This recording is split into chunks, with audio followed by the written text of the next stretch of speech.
It still seems surreal to think about it. But President Trump is in the White House today because he survived 2 assassination attempts. The death of any American president or political candidate by bloodshed would be reprehensible. So let's dig into how prepared or unprepared we are for a subsequent act of violence. Spoiler alert, we have a lot of work to do.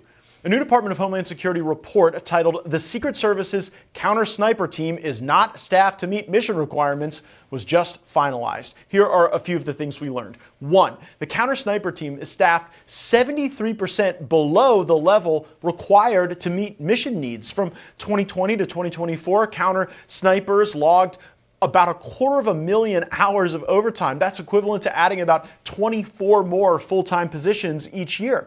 So to manage these staffing shortfalls, the Secret Service relied on snipers from other DHS components, including during the 2024 campaign season and the 2025 presidential inauguration. About 11% of the more than 400 events in 2024 used snipers who did not meet mandatory weapons requalification requirements.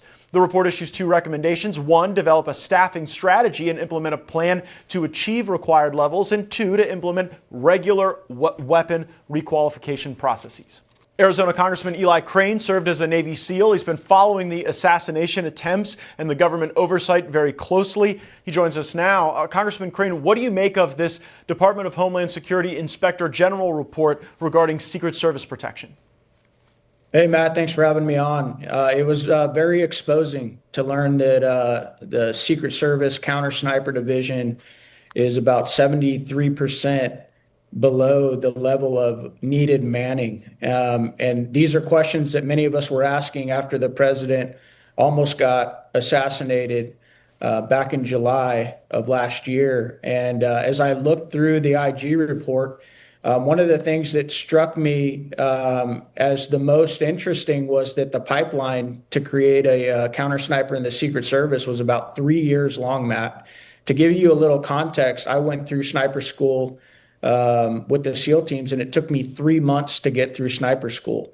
Now, I know that they also have to learn law enforcement and other things that we didn't have to learn.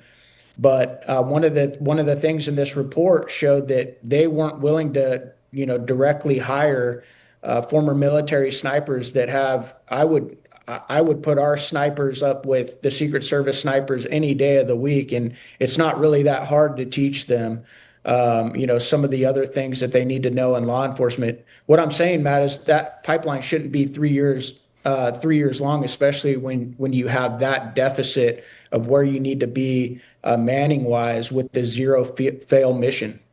What you've pointed out is so over the target here, because where we saw criticism in the report that DHS was borrowing extra assets from other components in order to deal with the Secret Service function. But what you're saying is that if someone who had done this work in the military wanted to add a little extra time in, wanted to come back and serve, that would be increasingly a burden. It seems like an obvious fix to be able to allow those folks to come back and serve. Do you think many would? I mean, you know this community well. Do you think veterans would come back with elite skills like this and perhaps contract their services so that we don't have these massive gaps in protecting our leaders?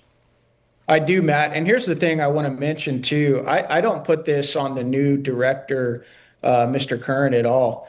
He came into a complete mess created by the Biden administration. I know that, he's going to work with the IG to fill these gaps and these holes. But I do believe that many snipers that leave the service would love to come back, serve their country again, serve this amazing president and his administration again. And so, yeah, I think it would be one pretty expedient and easy way to fill up the gap that we have currently. I want to turn your attention to the government funding fight that's coming, and there's a part of this dance that is rhythmic and sad all at once. But, it seems as though the big spenders are going to try to create a continuing resolution for government funding leading up to the holidays. Do you think that you and House conservatives have the votes to block that? It'll be interesting, Matt. Right now, it's a pretty fluid and dynamic situation. There's a bunch of proposals out there. I don't know ultimately what the play call is going to be. This is actually where we miss Matt Gaetz the most, because this is typically where you'd come in and, say something completely off the wall and brilliant at the same time, and give us, the courage to rally around it. And so I've seen you do it many times, but I don't know what's going to happen, Matt. I don't know what the play call is going to be. All I can tell you is that our job as conservatives is to keep the spending down as much as we possibly can, and hopefully Russ vote at OMB will come through with some pretty big rescissions and impoundments later on in the year. Yeah, I mean, if I was there with you now, I would be anticipating the Schumer move. Because think about it, Congressman Crane. On the left right now, they are in total disarray. And the last time Schumer acquiesced to a continuing resolution to keep the government open, they almost ate him alive in the Democratic Party. And so my suspicion is I think you all will do the right, proper, prudent thing to keep the government open, to repose that trust in President Trump's team, to deploy money when necessary, save it, impound it in other cases. But they're going to come up with some demand at the very end. And you guys have got to lay the groundwork now to make sure that is Schumer's fault, even if he comes up with some seemingly righteous thing. Do you think that other Democrats feel the need to manifest some sort of fight, even if it's in their long-term detriment and in the country's detriment? Absolutely, Matt. I do. And I see it everywhere. I see their number one strategy right now to try and disrupt, everything that the president is doing. And so I absolutely believe that we're going to see some fireworks. And that's why I said the situation is very dynamic up here. There's many ideas being floated around. But, hey, I know we'd all love to see you fly back out here to D.C., man, and get in a room and lead the charge with us. Well, I may come by for a few interviews next week. Always good to see you, Arizona Congressman Eli Crane. Thanks for fighting for your state and the whole country. Thanks, brother.